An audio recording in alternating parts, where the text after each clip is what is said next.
दोस्तों, क्या आप भी उन लोगों में से हैं जो ये सोचते हैं कि क्रिकेट पूरे वर्ल्ड में सबसे ज़्यादा देखा जाने वाला गेम है?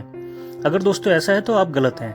एक्चुअली फुटबॉल एक ऐसा गेम है जो पूरे वर्ल्ड में सबसे ज़्यादा देखा जाता है और पसंद किया जाता है। और दोस्तों, उसी फुटबॉल की दुनिया से इंडिया के लिए एक बहुत बुरी खबर है। अभी रिसेंटली 16 अगस्त 2022 को फीफा ने इंडिया पे बैन लगा दिया। अब ये फीफा क्या है? फीफा वो अथॉरिटी है जो पूरे वर्ल्ड में फुटबॉल को मैनेज करती है, फुटबॉल के गेम को कंट्रोल करती है। जैसा आपने क्रिकेट में सुना होगा आईसीसी, जो पूरे वर्ल्ड में क्रिकेट को कंट्रोल करती है, वैसे ही फीफा है जो पूरे वर्ल्ड में फुटबॉल के गेम को कंट्रोल करती है। अब इसमें सोचने वाली बात है कि फीफा ने इंडिया पे बैन क्यों लगाया। अब इंडिया के जो प्लेयर्स हैं वो इंडिया के बैनर के तले, इंडिया के झंडे के तले कोई भी इंटरनेशनल मैच नहीं खेल सकते। चाहे दोस्तों, सोचने वाली बात है कि फीफा ने इतना बड़ा स्टेप क्यों लिया और इंडिया जैसी कंट्री पे इन्होंने बैन क्यों लगाया।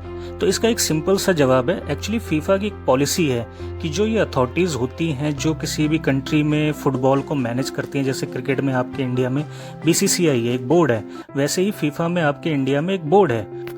उस बोर्ड का नाम है AIFF। तो इस बोर्ड को फीफा ने बैन कर दिया। एक्चुअली हर कंट्री में ऐसे बोर्ड पाए जाएंगे, जैसे इंडिया में AIFF है। तो दोस्तों, इन्होंने AIFF को बैन क्यों किया?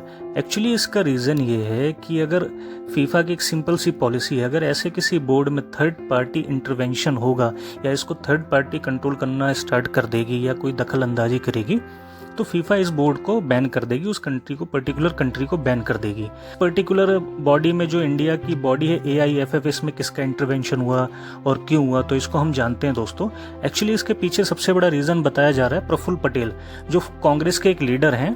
और ये भाई साहब पिछले 16 साल से इंडियन बोर्ड के, जो इंडियन फुटबॉल बोर्ड है AIFF, इसके चेयरमैन बने हुए थे। अब 16 साल बहुत लंबी अवधि होती है। एक्चुअली इंडिया में जो फुटबॉल के रूल्स हैं उसके अकॉर्डिंग कोई भी आदमी फुटबॉल की जो गवर्निंग बॉडी है इंडिया में AIFF, उसका 12 साल से ज़्यादा चेयरमैन नहीं हो सकता। लेकिन ये भाई साहब लगातार 16 सालों से चेयरमैन के पद पे सवार थे और ना छोड़ना चाह रहे थे, रिजाइन कर रहे थे इस पद से, और ना ही इस बॉडी में इलेक्शन करवा रहे थे कि भाई कोई इलेक्शन हो, नया बंदा आके सिलेक्ट हो यहाँ पे चेयरमैन।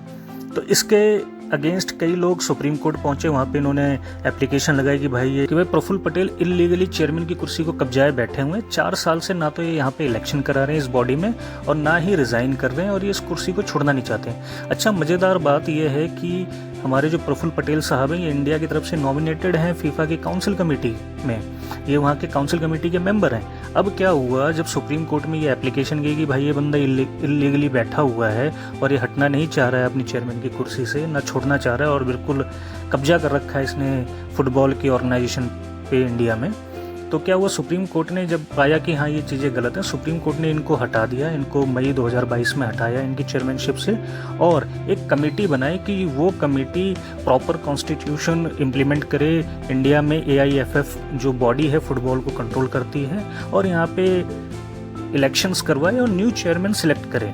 अब क्या हुआ, इसके बाद सुप्रीम कोर्ट के द्वारा जो अपॉइंट की हुई कमेटी है वो AIFF को कंट्रोल करने लगी और एक तरीके से कैजुअल वैकेंसी के तौर पे इसको चलाने लगी।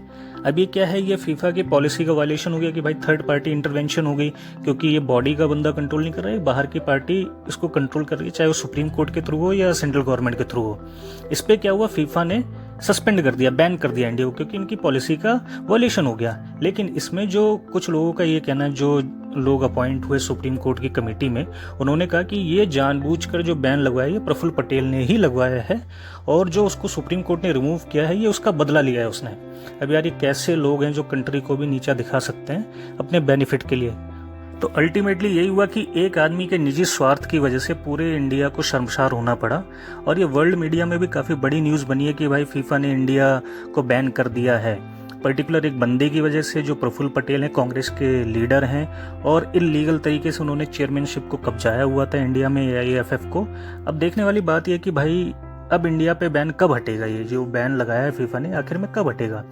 अब इसमें ये बैन तब हटेगा जब ये प्रॉपर जो बॉडी है, जो सुप्रीम कोर्ट ने एक कमेटी अपॉइंट की है, ये यहाँ पे प्रॉपर इलेक्शन करा दे और न्यू कोई चेयरमैन आए और जो गवर्निंग बॉडीज आए वो नॉर्मलाइज कर दें सारी एक्टिविटीज़ को। तो दोस्तों, ये हम वेट करेंगे इस चीज़ का, कब इंडिया पर से बैन हटे और कब इंडियन जो फुटबॉल प्रेमी है उनको दोबारा से अपनी टीम को देखने का मौका मिले कि उनकी टीम अपने नेशनल फ्लैग के अंडर खेल रही है इंटरनेशनल मैचेस में।